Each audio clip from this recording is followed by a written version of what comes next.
اعوذ باللہ من الشیطان الرجیم بسم اللہ الرحمن الرحیم۔ السلام علیکم جی، ٹرو پیٹریٹ چینل سے آپ کا ہوسٹ وقاص احمد نون آپ کے سامنے حاضر ہے۔ جیسا کہ آپ سب جانتے ہیں کہ ہم حضور بابا سرکار کی کتابیں انت حبیبی یا رسول اللہ صلی اللہ علیہ وسلم اور تذکرہ حسین شہزادہ کونین علیہ السلام اور خان کا نظام اپلوڈ کر چکے ہیں ٹرو پیٹریٹ چینل کے اوپر۔ تو آج ہم تذکرہ انوار صابری پیش کر رہے ہیں، داستان علاؤدین علی احمد صابر، صفحہ نمبر 100 سے شروع کریں گے جی۔ مزار مبارک۔ مزار مبارک کے چاروں طرف ایک بہت بڑا احاطہ ہے، مشرق اور شمال کی طرف اس احاطے میں دو بہت بڑے بڑے پھاٹک ہیں۔ جنوب کی طرف ایک دروازہ ہے اور اس احاطے کے باہر مشرق اور جنوب کی طرف مسافروں کے ٹھہرنے کے لیے خانقاہیں بنی ہوئی ہیں۔ مغرب کی طرف ایک بہت بڑی خانقاہ بنی ہوئی ہے جس میں اولیاء کرام قیام فرماتے ہیں۔ شمال کی جانب ایک مختصر سی مسجد ہے اور اس احاطہ کے وسط میں مزار مقدس ہے۔ مشرقی دروازے کے قریب ایک چھوٹا سا گنبد ہے جس کے اندر درخت گلر کی جڑیں محفوظ کی گئی ہیں۔ مزار مقدس کی جالیاں اندر اور باہر سے سنگ مرمر سے تعمیر ہیں۔ مخدوم دو جہاں رضی اللہ تعالیٰ عنہ کی روانگی بطرف کلیر۔ سر العبودیت مصنفہ حضرت شاہ شیخ فرید الدین مسعود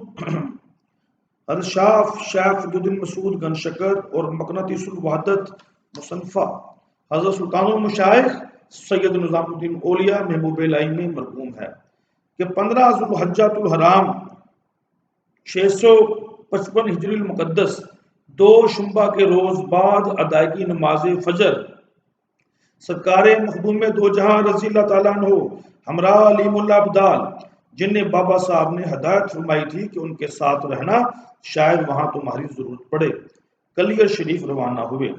اس میں اعظم چشتیہ کی فیوز و برکات سے اتنی طویل مسافت ایک ہی دن میں طے ہو گئی۔ دوسرے دن آپ نماز ظہر کے وقت کلیر شہر میں داخل ہوئے اور مسمات گلزاروی بنت عبد الصمد کے مکان پر قیام فرمایا، کیونکہ مسمات گلزاروی جمال روغنگر اور مسمات گلزاروی کا صاحبزادہ بہاؤدین، جس کی عمر تقریباً 35 سال تھی، آپ کی پیشوائی کو شہر کے باہر آئے تھے۔ ان تینوں میں بہاؤدین پیش تھا۔ کلیر کی جامع مسجد میں سرکار مخدوم دو جہاں رضی اللہ تعالیٰ عنہ تشریف لے گئے اور لوگوں کو واعظ و نصیحت فرمانے لگے۔ تقریباً 2000 آدمی تھے۔ تقریباً 2000 آدمی موجود تھے۔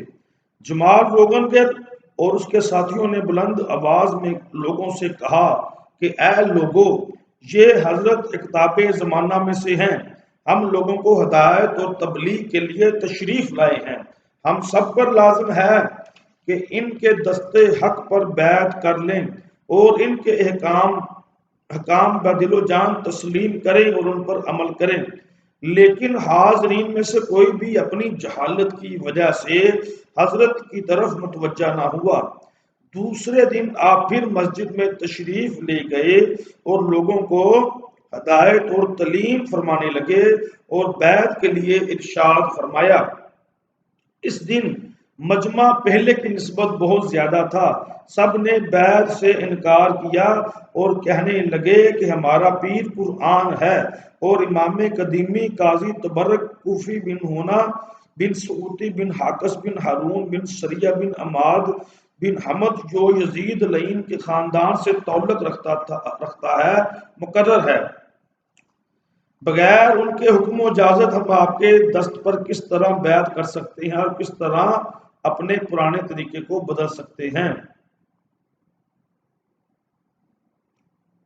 جامع مسجد کلیر میں لوگوں کی جگہیں مخصوص تھی اور انہی مخصوص جگہوں پر وہ مسجد میں جا کر نماز ادا کرتے تھے۔ حضرت رضی اللہ تعالیٰ عنہ نے فرمایا، میں اپنے پیر و مرشد سے تم لوگوں کو امامت اور ان کی خلافت کی سند لے کر آیا ہوں۔ حضرت رضی اللہ تعالیٰ عنہ نے فرمایا، میں اپنے پیر و مرشد سے تم لوگوں کی امامت اور ان کی خلافت کی سند لے کر آیا ہوں۔ میرے مرشد سے سلطان الاولیاء کا خطاب مجھ کو عطا ہوا ہے، کیا اس دلیل کو تم لوگ کافی نہیں سمجھتے؟ یہ سن کر لوگ خاموش ہو گئے۔ یہ خبر قاضی شہر تبرک کو بھی ملی اور قاضی شہر نے قیام الدین عرف زموان والی کلیر سے جا کر کہا کہ ایک شخص کلیر میں امامت کا دعوے دار آیا ہے اور جامعہ مسجد میں لوگوں کو ورگلاتا ہے۔ والی شہر نے قاضی سے کہا جمعے کے دن دیکھا جائے گا۔ وہ جمعے کے دن سارے معاملے مسجد میں طے کیا کرتا تھا اور فیصلے بھی وہاں کرتا تھا۔ جمعے کے دن حضرت مخدوم دو جہاں ان لوگوں کے آنے سے پیشتر ہی جامعہ مسجد میں تشریف لا چکے تھے۔ رئیس شہر نے قاضی تبرک سے آتے ہی پوچھا قاضی صاحب وہ شخص کون ہے جو امامت کا دعوے دار ہے؟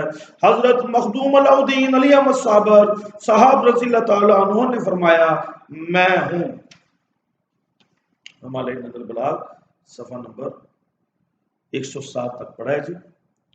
امید کروں گا آپ پڑھیں گے اور دوسروں تک بھی پہنچائیں گے۔ دیکھتے رہیے، جڑے رہیے ٹو پیٹریٹ چینل کے ساتھ۔